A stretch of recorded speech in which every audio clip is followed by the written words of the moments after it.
Bismillahirrahmanirrahim. Assalamualaikum warahmatullahi wabarakatuh. Waalaikumsalam warahmatullahi wabarakatuh. Alhamdulillahi rabbil alamin. Wa bihi nasta'in ala umuri dunya waddin. Wassalatu wassalamu ala ashrafil anbiya'i wal mursalin Sayyidina Muhammad wa ala alihi wa sahbihi ajma'in. Faqala Allah ta'ala fi kitabihil karim, a'udzu billahi minasy syaithanir rajim. Ya ayyuhallazina amanu kutiba alaikumus shiyam kama kutiba alal ladzina min qablikum la'allakum tattaqun. Wa qala an-nabiy sallallahu alaihi wasallam bil hadis, man shoma ramadana imana wa ihtisaba ghufira lahu ma taqaddama min dzambi. Shadaqallahul azim wa shadaqa rasuluhun nabiyyul karim.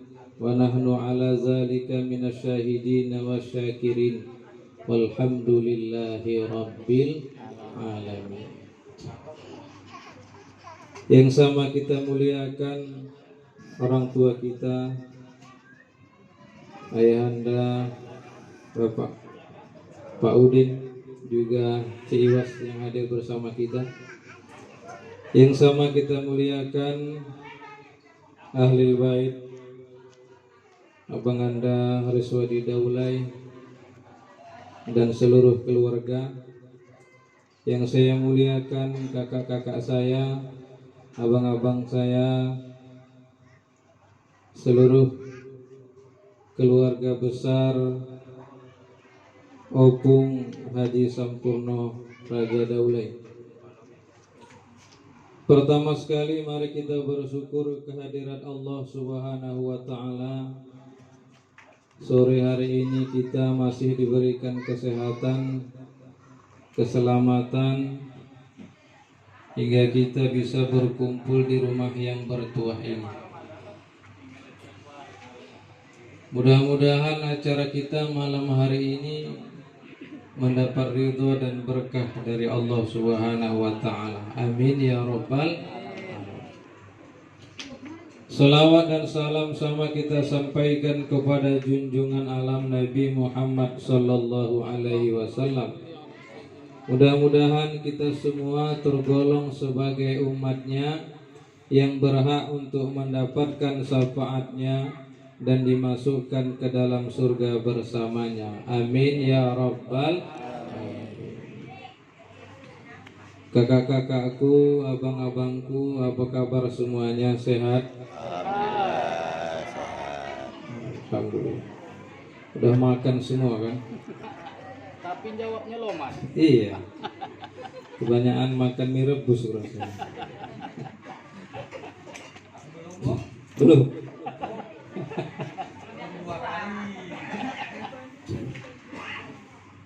Hari ini kita sudah sampai di tanggal 21 Sya'ban. Kurang lebih 9 atau 10 hari lagi sampai kita di bulan Ramadan. Apa pesan Nabi supaya kita bisa mendapatkan Ramadan itu sesuai dengan tujuan daripada ayat puasa itu? La'allakum tattaqun, menjadi hamba Allah yang bertakwa. Karena takwa itu setinggi-tinggi derajat, setinggi-tinggi derajat manusia di sisi Allah Subhanahu wa ta'ala, setinggi-tingginya pangkat. Jadi bukan presiden, bukan jenderal. Yang paling tinggi di sisi Allah itu hambanya yang bertakwa. Maka dalam hal ini Nabi berpesan ketika di malam nisfu Sya'ban, kata Nabi, bersihkanlah hati kalian dan luruskanlah niat kalian. Nah, bersihkan hati, luruskan niat. Dua macam ini kata Nabi. Tapi ini kalau diurai Bang Agus panjang ya. Bersihkan hati. Ada juga yang nanya, Pak Ustadz, bersihkan hati itu pakai apa?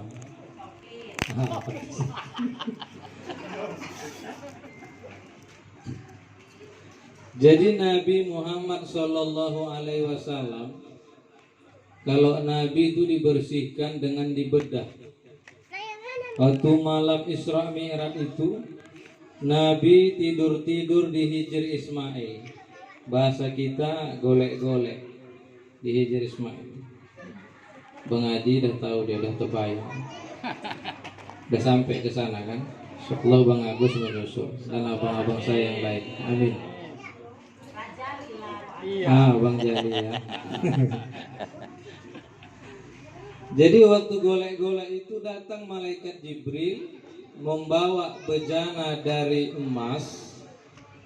Bejana itu berisi air Zam-Zam. Maka Nabi Muhammad ditidurkan oleh malaikat Jibril, dibelah dadanya. Dari dada atas sampai ke pusat dibelah.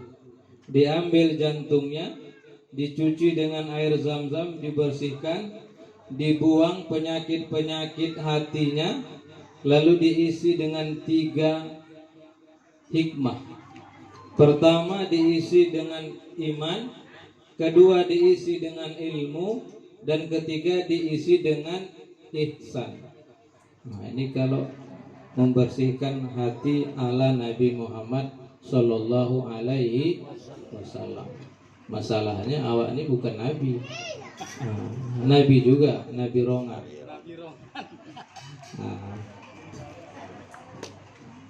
Jadi 3 itu diisi dengan iman, diisi dengan ilmu, diisi dengan ihsan. Ini cara kita membersihkan hati. Iman, hafal kita Bang Agus, rukun iman. Rukun iman ada 6. Ini kajian dasar. Maidi hafal ya? Mana Maidi? Ada yang hafal? Anak awal hafal ya? Ijul hafal Jul. Antu minu billah. Al imanu antu minu billah. Wal malaikatihi wa kutubihi wa rusulihi wal yaumal akhir wa taqdiruhu khairihi wa syarrihi. Nah, begitu hadisnya. Iman itu kata Nabi, pertama iman kepada Allah, iman kepada malaikat, iman kepada kitab-kitab, iman kepada nabi dan rasul, iman kepada hari kiamat, iman kepada takdir baik dan takdir buruk. Nah, ini nampaknya dasar. Orang bilang ini kajian dasar. Tapi ini iman. Iman itu lawannya, orang beriman lawannya dengan orang tidak beriman. Jadi kalau iman ini salah, bisa kepleset kita jatuh kepada kufur atau kafir. Maka setiap orang yang mukallaf, setiap orang Islam berakal sehat, wajib mempelajari rukun iman ini dengan batas fardu ain. Apa maksud fardu ain? Untuk kewajiban diri kita sendiri. Maka itulah Nabi Muhammad sudah diisi dadanya dengan iman, diisi dengan ilmu, supaya seimbang. Maka jamaah yang dimuliakan Allah, iman kepada Allah, beriman kepada Allah, apa yang harus kita imani? Kita harus tahu, kalau kita tahlil, kita wirid, ada kalimat afdalu zikri fa'lam annahu La ilaha illallah. Kalau dipercut pakai gigi satu gigi dua Bang Agus. Hah? Oke ya. Ada itu. Di tempat kami Cinta Rakyat ada pakai gigi satu, ada yang normal ya. Tapi kalau wirid ibu-ibu normal dia. Kalau wirid ibu dari awal sampai akhir La ilaha illallah, la ilaha illallah. Tapi kalau wirid bapak-bapak baru dia pakai pos neleng. Pertama slow. La ilaha illallah, la ilaha illallah. Kira-kira 3 menit masuk gigi 2. La ilaha illallah, la ilaha illallah. Udah sampai hitungan 50 masuk gigi 3. La ilaha illallah, la ilaha illallah, la ilaha illallah. Udah 70 masuk gigi 4. La ilaha illallah, la ilaha illallah, la ilaha illallah. Ada yang tak terdengar lagi hurufnya, yang dengar la ilaha illallah, illallah, illallah. Entahlah kok di mabar nih kan, antah lain dia. Apa makna kalimat la ilaha illallah? Ini yang harus kita pahami. Ketika kita menyebut la ilah, ilah itu tiada Tuhan. Jadi makna Tuhan yang ada di dalam kalimat la ilaha illallah itu 2. Pertama, kita menolak semua sifat kekurangan dari Allah Subhanahu wa ta'ala. Yang kedua, kita menyatakan bahwa kita ini hamba Allah yang fakir, yang senantiasa berhajat kepada Allah Subhanahu wa ta'ala. Namanya iftiqar dan istighna. Jadi makna kalimat ilah dalam la ilaha illallah itu adalah iftiqar dan istighna. Apa itu iftiqar? Pernyataan fakir. Fakir itu artinya senantiasa berhajat kepada Allah.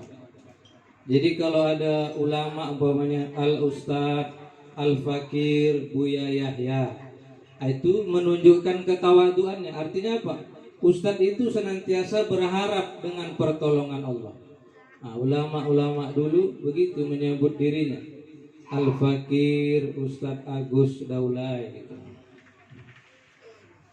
Jadi setiap makhluk, apalagi kita manusia, berhajat kepada Allah, fakir di hadapan Allah. Itulah iftiqar. Dan Allah Subhanahu wa ta'ala itu maha kaya, maha suci dari segala sifat kekurangan, tidak butuh kepada sesuatu. Sesuatu itulah yang butuh kepada Allah Subhanahu wa ta'ala.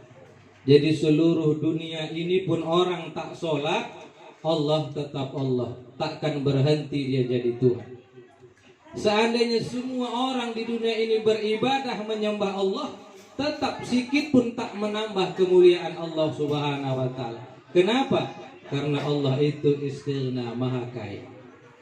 Maka ibadah itu bukan untuk Allah, untuk kita. Allah itu udah maha kaya deh. Maka kalimat la ilaha illallah, tiada Tuhan. Tuhan yang mana? Tuhan yang memiliki sifat iftiqar dan istighna. Itu hanya Allah. Maka la ilaha illallah. Kalau kita belajar tarekat Naqsabandiyah, namanya zikir khayali namanya. Dihayalkan. Waktu kita menarik kalimat la ilaha illallah, meletakkannya itu di mana? Dari perut, dari pusat. La tarik ke atas. La ilaha, taruh ke dada kiri. illallah. Allah itu udah ke dada kanan karena di sini letak jantung. Karena makam Allah itu di sini di jantung kita, di hati kita. La ilaha illallah. Nah, kalau kita berzikir itu kan menggeleng kepala kan, menghujamkan kalimat Allah dalam dada kiri kita, karena sini letak jantung kita. La ilaha illallah, la ilaha illallah. Maka kalau orang yang bersuluk, dia zikirnya zikir Allah, Allah, Allah, Allah, Allah, Allah, Allah di dada kiri. Di situ hati kita. Nah, itulah cara membersihkan hati. Pertama, kalau sudah kalimat Allah tertanam dan kita pun tahu apa yang kita baca, apa yang disebut dengan Allah, siapa Tuhan kita, maka insya Allah hati ini bersih. Jadi tak macam penyakit orang sekarang. Orang sekarang penyakitnya 4S, Bang Agus. Iya kan? 4S. Susah melihat orang senang, senang melihat orang susah. Tetangganya beli kulkas, dia yang kedinginan. Tetangganya pasang AC, dia yang kepanasan. Pas Ramadan mau hari raya, masuk mobil Avanza sebelah rumah, dia pula yang naik kerenda. Padahal tetangganya yang beli Avanza. Saking stresnya waktu duit tekon di wong itu kok iso tuku motor. Pingsan, masuk rumah sakit 2 hari lewat. Tapi kalau udah ada kalimat Allah di dalam hati kita, udah hilang penyakit 4S itu. Rezeki sudah diatur Allah, takkan bertukar rezeki awak. Udah ditulis Allah nanti hari Minggu tanggal 4 April arisan di rumah Bang Riswadi. Sahrul jatah mie rebusnya 2 piring. Tak bertukar itu. Tambah lagi nanti 2 bungkus dibawa pulang. Ini contoh. Kalau rezeki gak bertukar itu. Tak bertukar. Kode itu kode. Kadang-kadang orang merasa yang di dompet ini rezeki dia. Padahal aku bolak-balik ngisi perwiritan Bang Agus. Begitu udah siap ceramah, ibu-ibu itu pandai tahu, dia tanda di kereta Pak. Pak Ustadz, bungkusannya udah di mobil gitu kan. Ini ada sikit dari jemaah. Awak pikir yang di kereta tadi itu, bungkusan yang ditaruhkan ibu-ibu itu tadi, udah rezeki awak lah.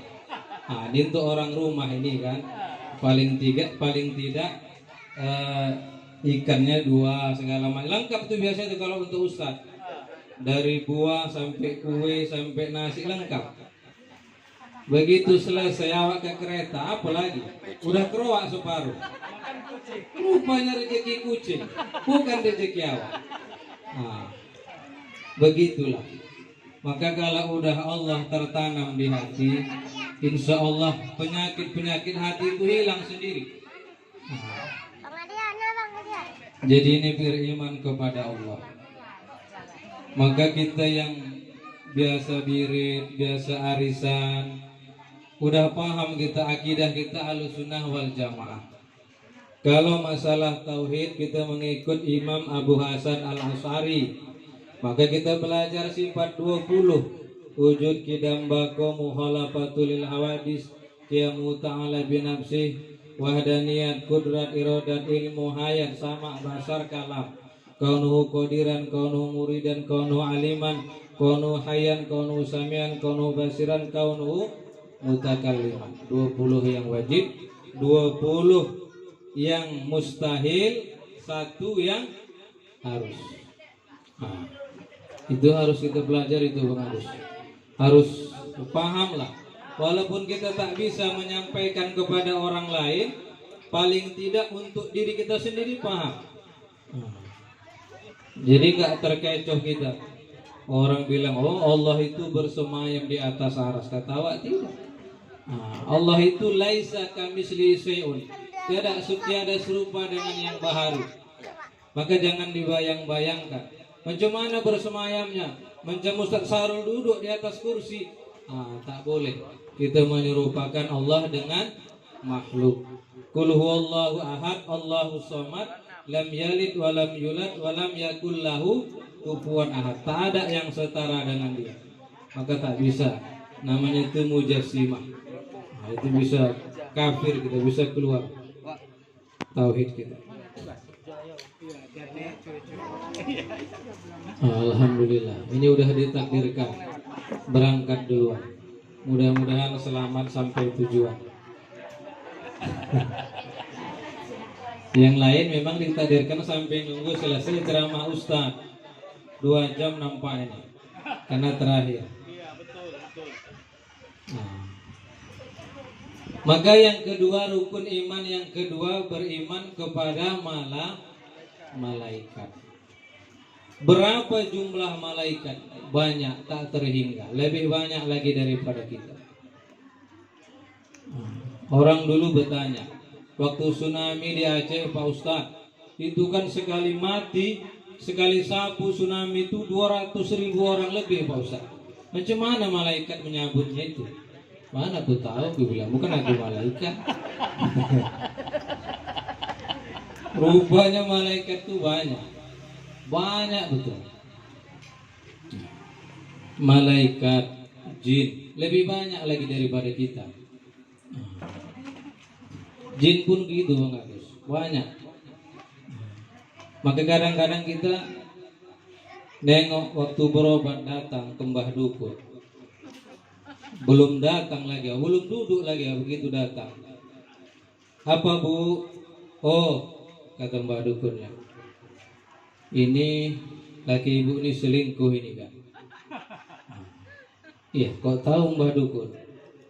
Udah 4 bulan kan Bu, jarang pulang-pulang kan. Iya, kok tahu juga Mbak Dukun?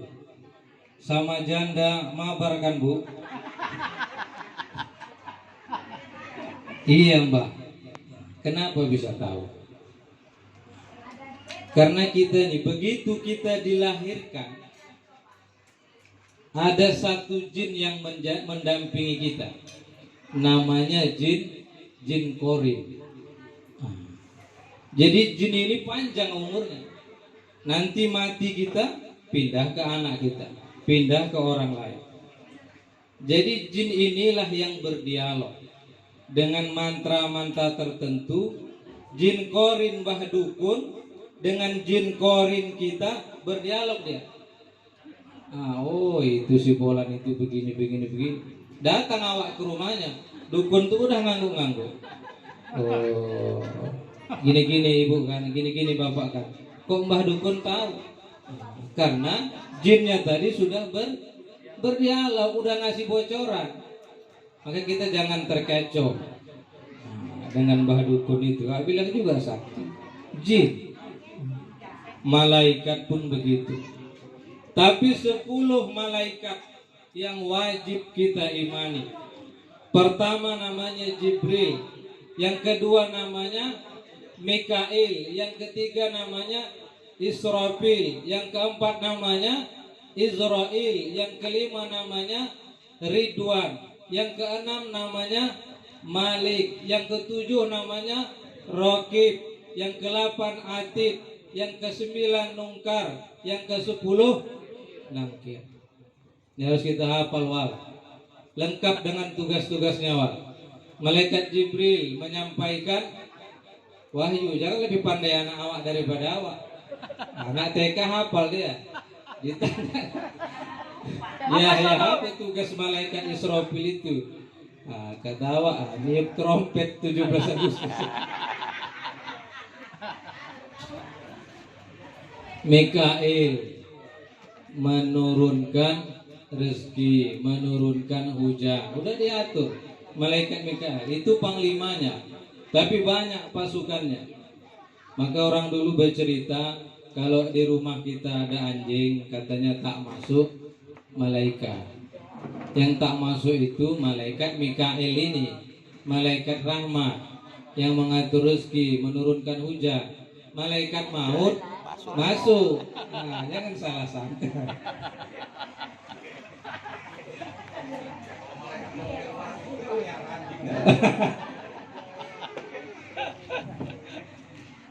Mikail menurunkan hujan, mengatur rezeki. Israfil meniup sangkakala. Sekali tiup pengagus, hancur, hancur semua. Iza zulzilatil ardu zilzalaha. Gunung macam kerupuk, macam balon diterbangkan. Laut tumpah ke daratan, habislah semua. Ditiup sekali habis, kiamat. Ditiup yang kedua kali, bangkit lagi. Bangkit kita semua dengan model dan gaya masing-masing. Ada badannya manusia, kepalanya kepala ular. Waktu Nabi Isra Mi'raj ditengok Nabi itu dalam neraka itu. Ya Jibril, itu contoh umat yang macam mana ya Jibril? Kata malaikat Jibril, ya Rasulullah, itulah umatmu yang kerjanya membelit aja ya Rasul. Macam ular kelakuan. Asal jumpa orang bisa dibelit. Ada aja akal. Nanti di akhirat dibangunkan, badannya badan manusia, kepalanya kepala ular. Dan banyak lagi contoh-contohnya. Nanti kok aku ceritakan kena semuanya ini. Satu aja. Paksa bulan muka tak jadi kita pengajian arisan. Payah saru sekarang.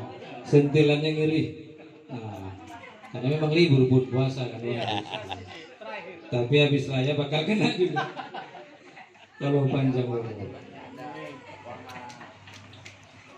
Malaikat Israel, udah kita cerita waktu di rumah kemarin kan, kasih tanda dia. Itu tugasnya mencabut nyawa. Tanda-tandanya mudah-mudahan masih ingat. Apa utusan malaikat Israel? Malaikat Ridwan. Ini malaikat Ridwan ini lembut orangnya, lemah lembut, penjaga pintu surga. Malaikat Malik, ini baru sangat kejam, penjaga pintu neraka. Ditanya anak TK, Pak Ustadz, neraka itu bahan bakarnya apa Pak Ustadz? Sesuai ayatnya lah, manusia dan batu. Ada yang mau daftar jadi bahan bakar. Nauzubillah. Mudah-mudahan kita selamat semua. Insya Allah. Kemudian malaikat Raqib, pencatat amal baik, sebelah kanan kita. Maka tak usah bingung awak. Nyumbang 10.000 ke pembangunan masjid. Kok nggak ditulis-tulis nama gue di papan pengumuman? Nyumbang 10.000 pengen ditulis. Waktu khatib Jumat pun pengen didengarkan. Yang dibacakan hamba Allah 500.000, hamba Allah 100.000, pulan 50.000. Ditunggu-tunggunya nama. Kok nggak ada nama tuh? Orang 10.000. Panitia PKM-nya pun malas, digabungkan aja lah. Hamba Allah sekian, jumlah infak kita, kas kita sekian. Tak usah sanksi. Wa may ya'mal misqala dzarratin khairan yarah, wa may ya'mal misqala dzarratin syarran yarah. Sebesar debu kebaikan kita buat dicatat Allah. Sebesar debu pun keburukan kita buat dicatat Allah. Maka itulah pesan Nabi itu, bersihkan hatimu, luruskan niatmu. Supaya apa? Ada keikhlasan. Ada keikhlasan. Tak usah kita beribadah ini mengharap-harap pujian. Tak usah ditunjuk-tunjukkan sama orang. Sekali datang, ada di kampung kami Bang Agus, sembahyang hari raya. Uwak nih baru tobat ya. Mungkin bulan puasa itu terasa kali sama dia. Cinta rakyat kan dulu sholat di tanah lapang. Sholat di tanah lapang. Datanglah uwaknya. Pakaiannya kalah pakaian awak. Pakai jubah panjang, pakai sal, pakai lobi, lengkap. Bawa tasbih lagi. Bawa tasbih. Begitu sampai dia di tanah lapang, langsung dia sembahyang 2 rakaat. Duduk sebelah awak kan. Siap sembahyang, kita tanya, Pak, bapak tadi sholat apa? Entahlah Pak Ustaz, orang tuh tengok sholat. Berasa tahiyatul lapangan lah Pak Ustaz.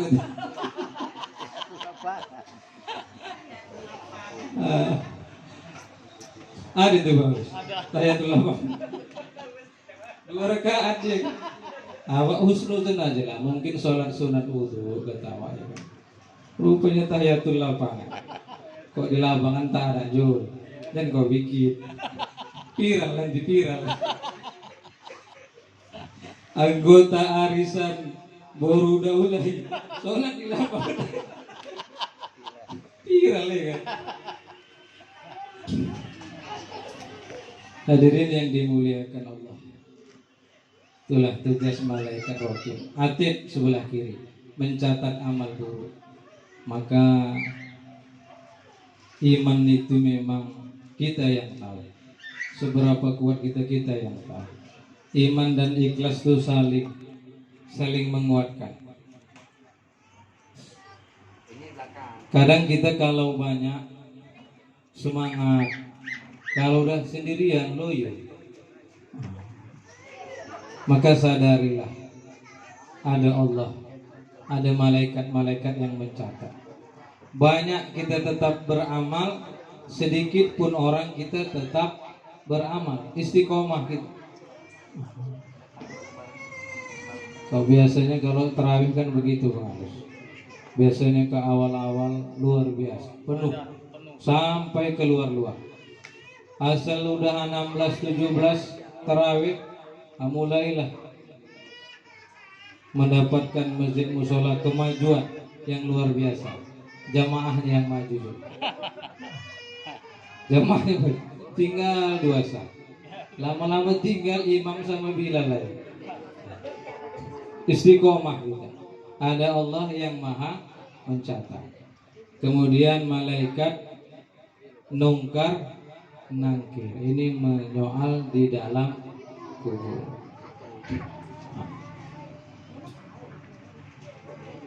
Sudah hafal Pak Bang Agus jawabannya?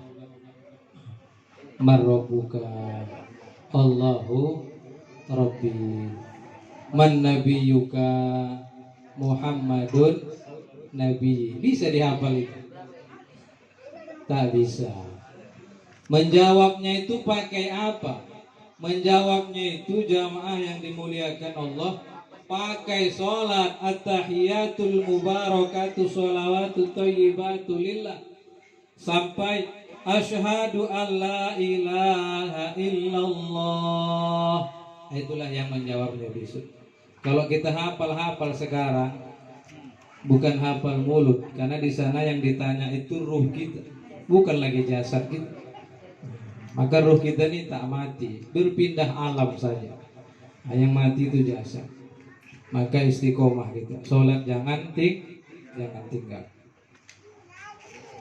Alhamdulillah sudah setengah jam. Sikit lagi. Hah? Tak ada mejanya, maklum awak. Kan sebelahnya Manas-manas ya. Biasanya Ustadz ada putih hitam ya kan? Iya. Ini nanti dirapel Bang Adi. Dirapel. Tenang aja. Bang Adi susun. sebelahnya.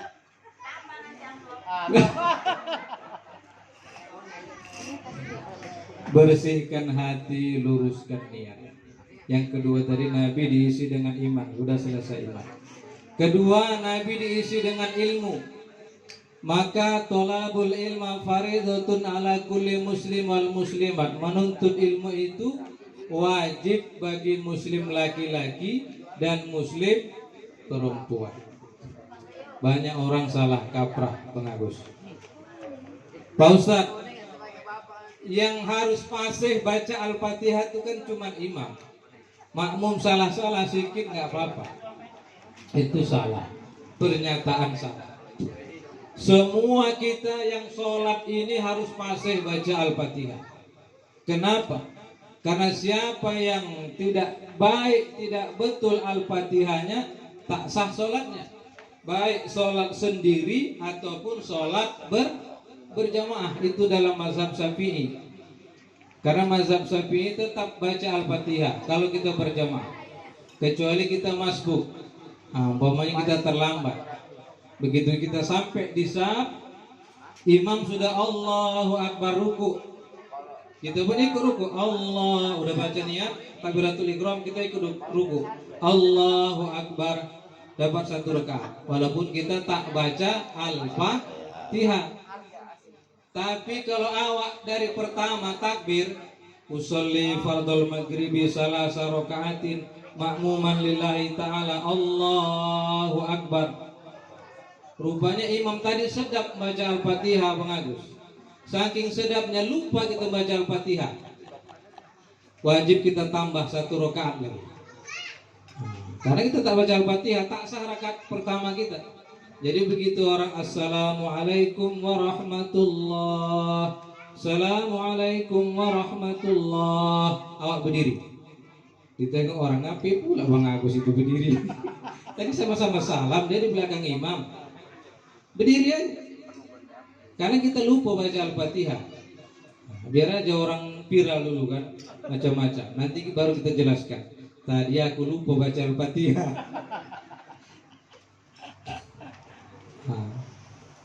Maka baca Al-Fatihah itu harus fasih.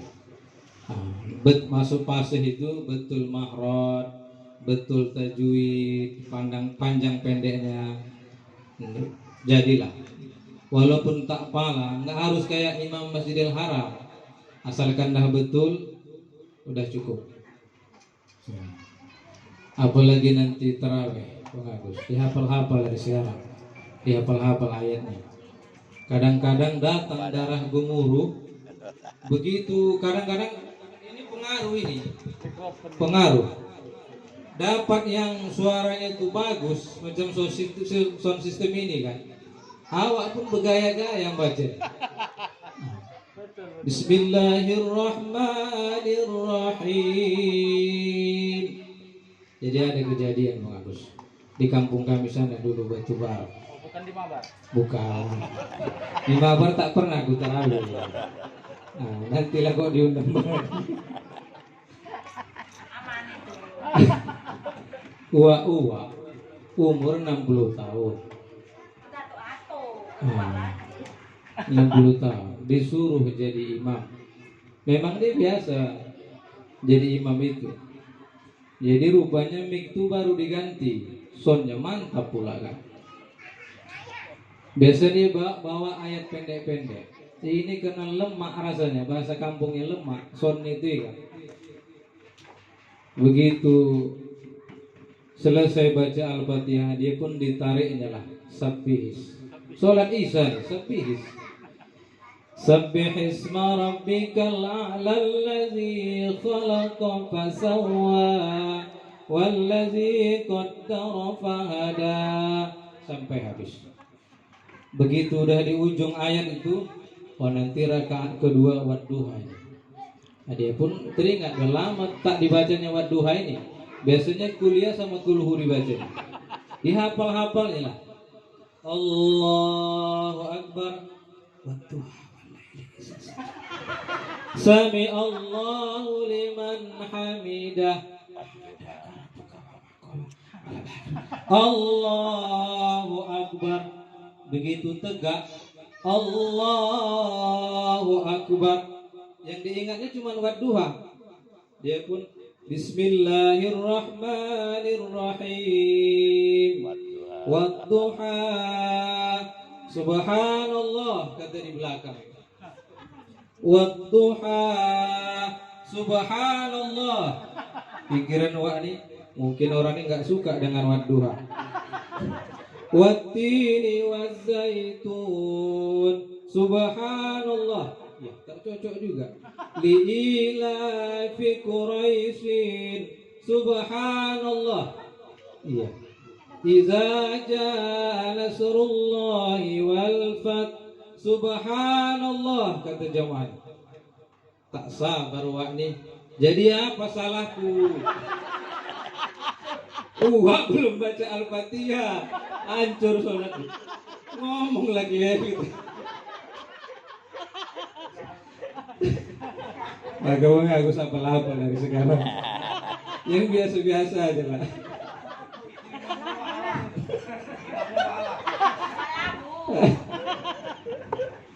Maka ilmu ini penting.